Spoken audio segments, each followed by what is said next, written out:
how to put money back into bank from Cash App.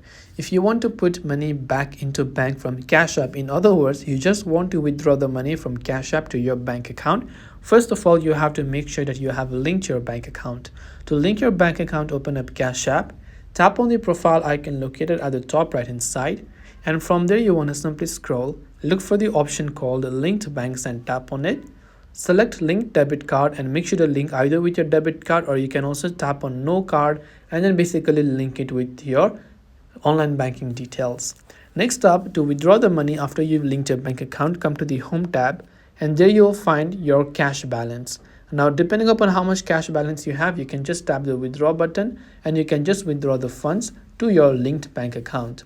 This way you should be able to put money back into bank from Cash App.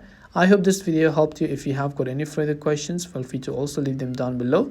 Thank you for watching till the very end of this tutorial, and as always, see you soon in our next video.